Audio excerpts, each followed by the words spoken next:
Est-ce qu'il y aura des conséquences économiques là si vous faites un blocage, si vous réagissez au niveau pour Poutine? Est-ce que par exemple au niveau des blés, tout ça? De toute façon, il faut des sanctions économiques. Elles vont être, je pense, elles sont décidées au niveau européen et il faut les porter sur les avoirs aussi russes. Bien sûr qu'il faut des sanctions économiques et on sait le poids des échanges économiques et commerciaux pour la Russie, de ce que représente l'Europe. Donc ça n'est pas sans conséquences. On sait bien sûr aussi qu'il y aura des conséquences pour nos économies et pour l'Europe. Et donc voilà. Est-ce qu'il y a un calcul politique de la part de Poutine? Et évidemment, je pense qu'il y a un rapport de force international, avec l'affaiblissement aussi sans doute de la position américaine. Donc Poutine, c'est un tacticien. La chose, c'est qu'on a toujours été là. En fait, c'est pas seulement aujourd'hui. On a toujours été là pour, face aux grands régimes autocratiques, que ce soit la Chine, la Turquie, que ce soit la Russie. On est toujours présent. Parce que nous avons une cohérence, nous sommes des républicains, nous sommes ici place de la République, nous sommes universalistes, ça veut dire que nous ne pensons pas uniquement que ça s'adresse à nous-mêmes, ça s'adresse aussi au reste du monde. Le message de la Révolution française, c'est un message universel, ça veut dire quelque chose d'universel, ça veut dire que c'est pour tout le monde, c'est pas simplement pour nous-mêmes. Et donc nous défendons la démocratie partout où elle peut être défendue. Voilà. Je dis toujours que la droite et la gauche, c'est pas je veux dire, c'est la même chose. Mais moi je ne le vois pas la droite aujourd'hui. Écoutez, moi j'ai vu quelques candidats à l'élection présidentielle. Il y avait Anne Hidalgo qui était là tout à l'heure. Oui, mais c'est la gauche. Mais je parle de Eléo, Pécresse, Eléo Zemmour. Posez-leur la question. Mais la position de ceux qui étaient là, elle me semble claire. Et il faut avoir des positions claires quand on a une situation aussi grave que celle-ci. Donc la responsabilité que prennent ceux qui ne sont pas venus aujourd'hui me semble très importante. Non, l'Ukraine n'est pas seule. L'Ukraine est notre allié, notre ami. L'Ukraine est en Europe. Et nous sommes là avec vous et on travaille aussi, je voulais vous le dire, avec l'ambassadeur, notamment pour aider aussi tous les Ukrainiens qui ne peuvent pas repartir. Donc, et puis vous dire voilà notre solidarité, notre vraiment sidération à voir que Vladimir Poutine, rien ne l'a arrêté. Mais l'Europe et la France sont là, en tous les cas, c'est vraiment notre message, vous le savez. Nous vous remercions et c'est vrai que dans les jours qui suivent, en fait, il faudra s'attendre aussi à des aides en fait, qu'il faudrait apporter à l'Ukraine, bien évidemment aux soldats, mais aux civils ukrainiens en fait, qui sont en train de subir la guerre. Il y a énormément de blessés, énormément de morts. On n'a pas encore tous les chiffres, mais en fait, c'est un scénario catastrophique qui arrive depuis ce matin.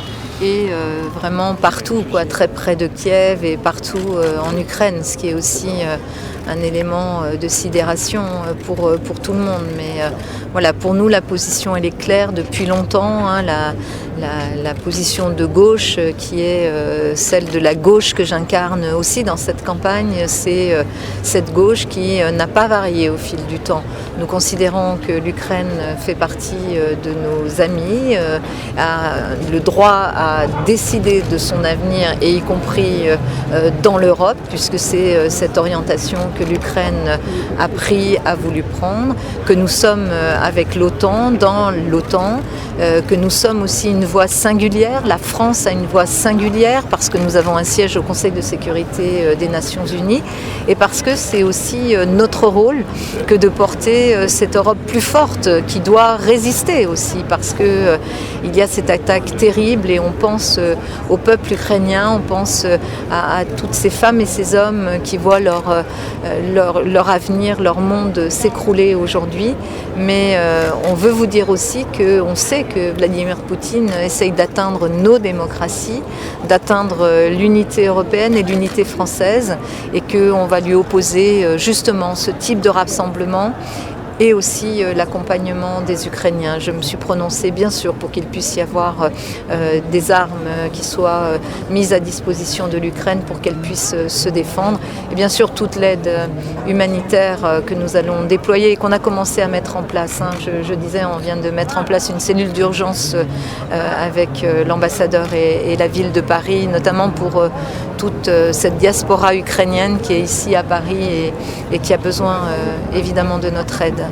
sûr. Vous savez qu'il y a eu des explosions aujourd'hui, donc très près de la frontière avec la Pologne. Oui. La Pologne qui fait partie de l'Union européenne, à 10 km. Oui. Il y a eu une très forte explosion. Donc en fait, il faut s'attendre aussi aujourd'hui dans la soirée, dans la nuit, à ce que des pays européens en fait subissent, peut-être pas d'une façon vraiment attentionnée, mais qui subissent aussi des attaques et des obus en fait qui puissent tomber aujourd'hui sur l'Union européenne. Et donc c'est vraiment, il faut comprendre qu'aujourd'hui Vladimir Poutine ne s'attaque pas que à l'Ukraine, il s'attaque vraiment au monde démocratique et au modèle démocratique.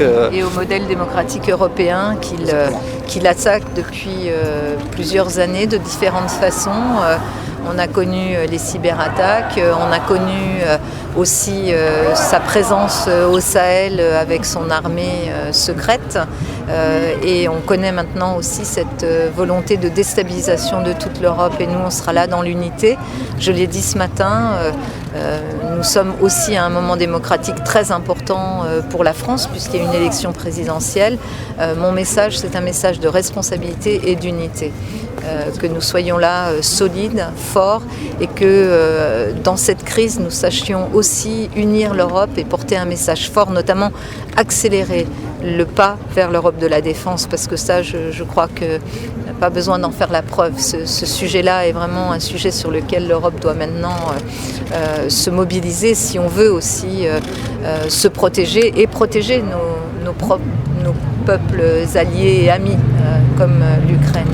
Bien sûr, il faut faire preuve de responsabilité et d'unité. Je le dis, je serai aux côtés du gouvernement français, aux côtés de la diplomatie française, aux côtés de la diplomatie européenne pour apporter les solutions que nous pourrons apporter et surtout pour dire à Vladimir Poutine qu'il n'y aura pas de fragilisation de notre démocratie par cet acte de guerre qu'il entreprend contre l'Ukraine, mais en fait aussi contre nous. Je sais aussi qu'il faut que nous aidions nos amis ukrainiens, notamment du point de vue de l'armement, pour qu'ils puissent se défendre et que c'est une position vraiment que je souhaite voir portée aussi par la France. Tout comme, bien sûr, il faudra qu'en France, on prenne aussi des mesures, je l'ai demandé, permettant aux Françaises et aux Français qui seront concernés par les conséquences de cette guerre, je pense au prix de l'énergie, je pense au prix des matières premières, qu'il puisse y avoir aussi une anticipation ici en France de cette question-là, avec toutes les mesures de blocage possibles des prix de l'énergie et notamment en jouant sur la TVA.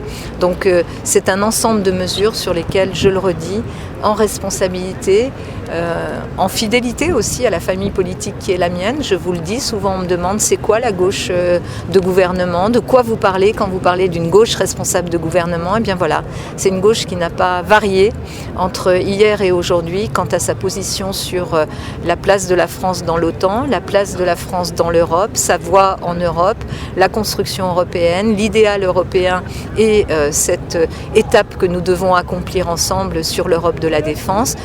C'est aussi cette gauche républicaine responsable de gouvernement qui n'a jamais oublié que l'Ukraine fait partie de nos amis et de nos alliés. C'est ça la gauche de gouvernement, celle qui est capable de dire aujourd'hui il faut nous unir et il faut être là pour montrer à Vladimir Poutine que notre unité et notre démocratie sont plus fortes que ces agressions vis-à-vis du peuple ukrainien et donc de l'Europe en particulier.